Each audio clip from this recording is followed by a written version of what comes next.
بعض اوقات آپ پوری انٹینشن کے ساتھ بھی کوئی کام کر رہے ہوتے ہیں، لیکن وہ چونکہ آپ کی طبیعت کے خلاف ہوتا ہے، وہ غم جان نہیں سکتا. جیسا کہ صحیح بخاری میں آتا ہے، نبی علیہ السلام کے جب بیٹا ابراہیم فوت ہوا تو آسم کی آنکھوں سے مسلسل آنسو روا تھے. صحابہ نے کہا یا رسول اللہ علیہ وسلم یہ کیا؟ تو آپ نے فرمایا کہ اللہ تعالیٰ آنسوؤں کے اوپر گرفت نہیں کرتا جب تک کہ کوئی آواز نہ بلند کرے، یعنی زبان کے ذریعے کو بات نہ کر دے. آنسو تو یعنی ایک نیچرل چیز ہے. حالانکہ نبی علیہ السلام سے زیادہ کس کو پتا تھا کہ انا للہ و انا الیہ راجعون؟ نبی علیہ السلام سے زیادہ کون جانتا تھا کہ موت کا وقت مقرر ہے؟ آپ سے زیادہ کون جانتا تھا وَلَنَبْلُوَنَّكُمْ بِشَيْءٍ مِّنَ الْخَوْفِ وَالْجُوعِ وَنَقْصٍ مِّنَ الْأَمْوَالِ وَالْأَنفُسِ وَالثَّمَرَاتِ؟ آپ سے زیادہ کون جانتا تھا کہ ان اللہ مع الصابرین؟ لیکن ظاہر ایک کلک تو ہوتا ہے نا، دل میں غم تو ہوتا ہے.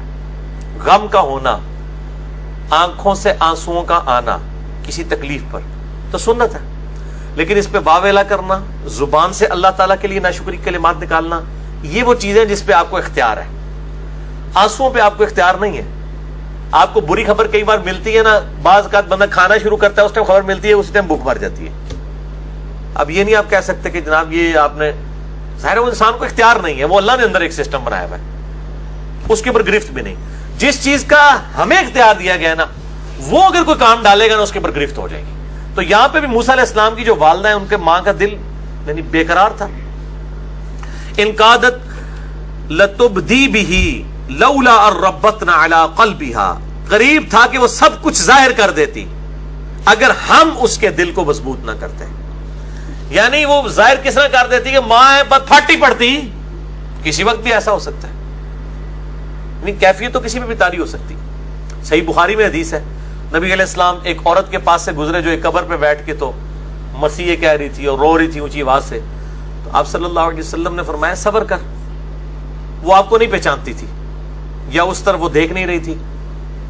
تو اس نے کہا، آگے سے یہ کہہ دیا کہ اگر تیرے پہ تکلیف گزری ہوتی نا تو تجھے پتا ہوتا. تو آپ صلی اللہ علیہ وسلم نے اس کا کوئی جواب نہیں دیا. آپ صلی اللہ علیہ وسلم آگے چلے گئے.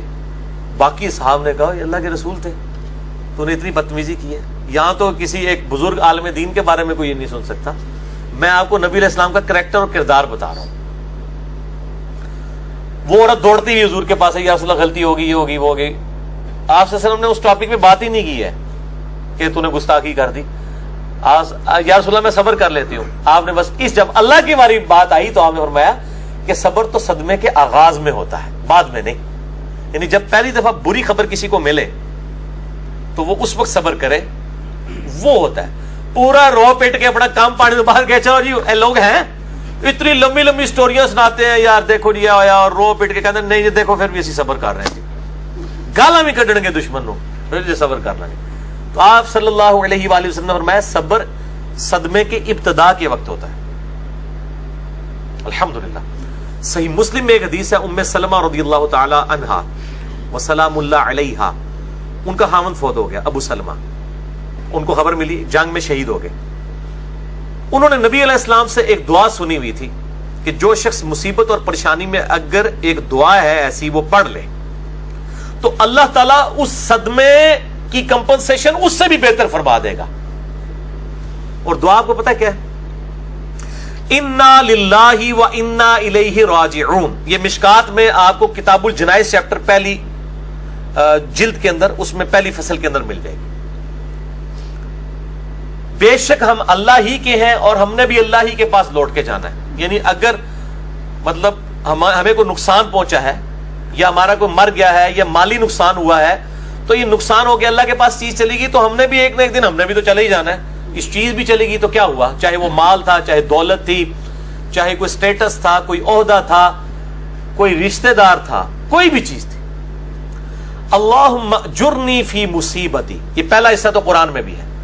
اللہم اجرنی، ہم یہ میم کے اوپر جزم ہے، یعنی اس کو آپ نے جھٹکے سے پڑھنا ہے. اللہم اجرنی فی مصیبتی، اے اللہ مجھے اجر عطا فرما اس مصیبت میں. کیونکہ بخاری مسلم حدیث ہے جب بھی کسی کو کوئی مصیبت پہنچتی ہے تو اللہ تعالیٰ اس کے بدلے اس کے گناہوں کو معاف کر دیتا ہے. حتیٰ کہ کسی مسلمان کے پاؤں میں کانٹا بھی چبھے، اسے کوئی دکھ درد اندیشہ بھی پہنچے، بخاری مسلم میں اندیشے کے بھی الفاظ ہیں. اندیشہ یہ ہے کہ بھی ہوا کچھ نہیں، ابھی ٹینشن لگ گئی ہے کہ یار کدھر نہ ہو جائے. اگر یہ بھی اسے کوئی تکلیف پہنچی ہے نا اور اس کے اوپر بھی کہ نہیں جو اللہ کی مرضی اللہ خیر ہی کرے گا، تو اللہ تعالیٰ اس کے بدلے بھی اس کے گناہوں کو معاف کرتا ہے. سبحان اللہ، اللہ اکبر کبیرہ والحمد للہ کثیرہ وسبحان اللہ بکرۃ واصیلہ. ٹینشن کے اوپر بھی ثواب ہے جی، موجہ ہی موجہ، دکھ درد اندیشہ حتیٰ کہ پاؤں میں کانٹا بھی چپ جائے. تو اللہم اجرنی فی مصیبتی، اے اللہ اس مصیبت میں مجھے اجر عطا فرما. وَأَخْلِفْ لِي خَيْرًا مِّنْهَا، اور میرے لیے اس سے بہتر نعم البدل بنا دے. یعنی اگر تو نے مجھ سے میرا خاوند لے لیا نا، مجھے اس سے بہتر خاوند عطا فرما. اگر تو نے اے اللہ مجھ سے میری دولت لے لی ہے، اس سے بہتر مجھے دولت عطا فرما. اگر میری اولاد مجھ سے لے لی ہے، اس سے بہتر مجھے اولاد عطا فرما. اگر تو نے مجھ سے میرا کوئی عہدہ منصب یا نوکری لے لی ہے، اس سے بہتر مجھے میرا کوئی ذریعہ معاش عطا فرما. یعنی آن ورڈ آپ کچھ بھی کہہ سکتے ہیں. اچھا، ام سلمہ رضی اللہ تعالیٰ عنہ بار بار دل میں یہ سوچ رہی تھی کہ میں نے کہا میرے خاوند جیسا تو خاوند کوئی نہیں ہے، اس کی بہتر نعم البدل اللہ تعالیٰ کیا عطا فرما سکتا ہے. ظاہر یہ خیال تو بالکل جینون تھا. کہتی ہے جیسے ہی میری عدت پوری ہوئی، نبی علیہ السلام نے رشتے کا پیغام بھیج دیا. الحمدللہ، اللہ اکبر کبیرہ والحمد للہ کثیرہ وسبحان اللہ بکرۃ واصیلہ. ام سلمہ ام المومنین ہے، نبی علیہ السلام کی وہ بیوی جو سب سے آخر میں فوت ہوئی 64 ہجری میں. واقعہ کربلا بھی ان کی زندگی میں ہوا ہے. سب سے آخر میں فوت ہونے والی بیوی ام سلمہ ہے سلام اللہ علیہا، اور ان کی ہسٹری پیچھے سے یہ ہے. لہٰذا یہ دعا آپ یاد رکھیں، انا للہ و انا الیہ راجعون. اے اللہ ہم خود بھی تیری ہی طرف سے آئے ہیں، سب کچھ تیری طرف سے ہے اور تیری ہی طرف لوٹ کر جانا ہے. اللہم اجرنی فی مصیبتی، اے اللہ مجھے اجر عطا فرما میری اس مصیبت میں. واخلف لی خیرا منہا، اور میرے لیے اس سے بہتر نعم البدل عطا فرما دے. یہ میں نے بالمفہوم ترجمہ کیا ہے جو اردو لنگوسٹک کے پوائنٹ آف ویو سے. یہ دعا جو ہے وہ آپ ضرور یاد کریں. اور مشکات کے اندر آپ کو کتاب الجنائز جو چیپٹر ہے اس کے اندر آپ کو یہ دعا مل بھی جائے گی. پہلی ہی فصل کے اندر جو مریض کی عیادت اور وہ والا بیان ہے، اس والے باب کے اندر آپ کو یہ حدیث مل جائے گی انشاءاللہ تعالی. بلکہ مشکات کی پہلی جلد مجھے لا دیں. میں اب چونکہ ایک گفتگو جو ہے وہ ہوئی ہے اس حوالے سے، تو میں نمبر بھی بتا دوں تاکہ ان لوگوں کے لیے جن کے پاس لکھی ہوئی نہیں موجود ہے تو ہماری ویب سائٹ ahlsunnatpak.com سے مشکات جو ہے وہ ڈاؤن لوڈ کریں، اور اس میں سے یعنی اس کی عربی لنگوسٹک جو ہے اس کو دیکھ کے اس دعا کو یاد کر لیں. انا للہ و انا الیہ راجعون، اللہم اجرنی فی مصیبتی واخلف لی خیرا منہا. لیں آگے، لیں مشکات ادھر سے آگے پکڑا دو مجھے. چونکہ میرے وہ پلاننگ میں نہیں تھی، ظاہر میں نے درس اس طریقے سے تو پلان نہیں کیا ہوتا. جو بھی بات اس ٹائم اللہ تعالیٰ ذہن میں ڈالتا ہے اس حوالے سے میں اس کو بیان کرتا چلا جاتا ہوں.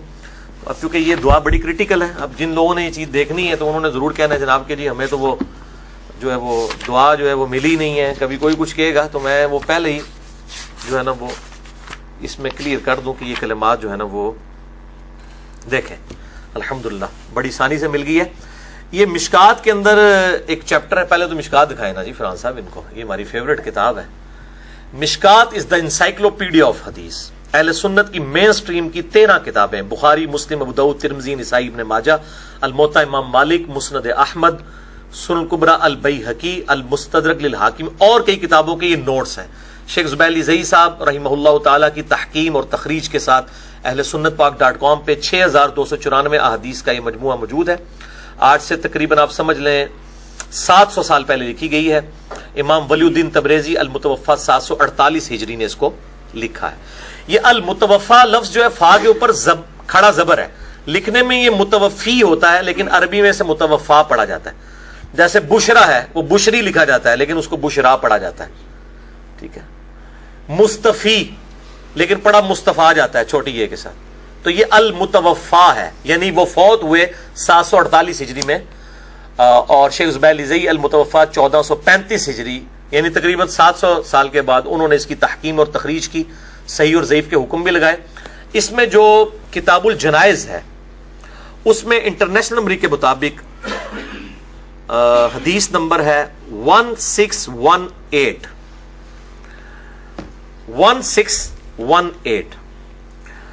اس میں انہوں نے جو ہے وہ عربی، ان سے ویسے الفاظ جو ہیں وہ دوسرے لکھے گئے ہیں، انہوں نے وہ لکھ دیا ہے اللہم اجرنی فی مصیبتی، لیکن یہ لفظ ہے اللہم اجرنی فی مصیبتی، یعنی الف کے اوپر جزم اور جیم کے اوپر پیش اور باقی وہی الفاظ ہیں. میں یہ کلیئر کر دوں. وَأَخْلِفْ لِي خَيْرًا مِنْهَا، تو نبی علیہ السلام کا رشتہ ان کے پاس آیا اور وہ ام المومنین بن گئی. یہ دعا ہر وقت آپ کو، مجھے جس نے اس دنیا میں رہنا ہے اس کو غم کی خبر ملتی ہے. میری الحمدللہ عادت ہے، مجھے ذرا بھی کہیں پہ غم کی خبر کی امید ہو یا ملے، میں فوراً یہ دعا پڑھتا ہوں. ابھی تک تو اللہ تعالیٰ نے میرے ساتھ بڑی مدد والا معاملہ فرمایا ہے. یہ دعا ضرور یاد کریں. غم اور مصیبت اور پریشانی اور نقصان کے وقت جیسے ہی آپ کو پہلی دفعہ خبر ملے تو یہ دعا پڑھ لیں، انا للہ و انا الیہ راجعون اللہم اجرنی فی مصیبتی واخلف لی خیرا منہا. تو اللہ تعالیٰ بہتر، یعنی آپ کو کسی نے بتایا کہ جی آپ کو تو یہ بیماری لگ گئی ہے، ڈاکٹر نے بتا دیا، اسی وقت پڑھیں انا للہ و انا الیہ راجعون اللہم اجرنی فی مصیبتی واخلف لی خیرا منہا. ٹھیک ہے. کسی کا بچہ فوت ہو گیا، ایکسیڈنٹ ہو گیا، فوراً یہ دعا پڑھیں. وہ جو ہونا ہے وہ ہو گیا ہے، وہ نہیں ریورس ہو سکتا، لیکن دعا پڑھنا تو سکپ نہ کرے کم از کم. اور یہ اسی صورت میں ہوگا جب اس دعا کو آپ بار بار ریپیٹ کرتے. یہ ویسے بھی آپ دعا پڑھتے رہیں، دن میں آپ کو کئی نقصانات ہوتے ہیں. کبھی جو بندے کو ٹھوکر لگ جاتی ہے، کبھی بندہ جو کسی معاملے میں لیٹ ہو جاتا ہے، ٹھیک ہے، کوئی اور نقصان کی خبر، مطلب آم 1 کلو خرید کے لائے تھے، آدھے داغ ہی نکل آئے ہیں، انا للہ و انا الیہ راجعون. وہ دن لڑائی باز بے شک کر لیو لیکن دعا پڑھ لو. ٹھیک ہے. بعض اوقات موٹر سائیکل پہ چلتے وقت کوئی پنکچر ہو جاتا ہے، موٹر سائیکل گاڑی پنکچر ہو جاتی ہے، گاڑی کا اے سی خراب ہو جاتا ہے اچانک. یہ تو پوری زندگی کے اندر چھوٹے چھوٹے غم تو ہے نا. تو یہ دعا کنٹینیوسلی پڑھتے رہے، اس کو حرز جاں بنا لیں. بچوں کو بھی یاد کروائیں، بڑوں کو بھی یاد کروائیں، تاکہ یہ تو پوری زندگی رہنا ہے. کیونکہ یہ اللہ نے کہا ہوا ہے وَلَنَبْلُوَنَّكُمْ بِشَيْءٍ مِّنَ الْخَوْفِ وَالْجُوعِ وَنَقْصٍ مِّنَ الْأَمْوَالِ وَالْأَنفُسِ وَالثَّمَرَاتِ وَبَشِّرِ الصَّابِرِينَ. ہم ضرور تمہیں آزمائیں گے، کچھ تھوڑے سے خوف سے، بھوک سے، جان اور مال میں نقصان کے ذریعے. پھر خوشخبری ہوگی، بشارت ہوگی صبر کرنے والوں کے لیے. الذین اذا اصابتہم مصیبہ، اور اللہ نے بتا دیا کہ کن لوگوں کے لیے بشارت ہے کہ جب ان کو کوئی خبر پہنچتی ہے، کوئی تکلیف پہنچتی ہے مصیبت کی، قالوا انا للہ و انا الیہ راجعون.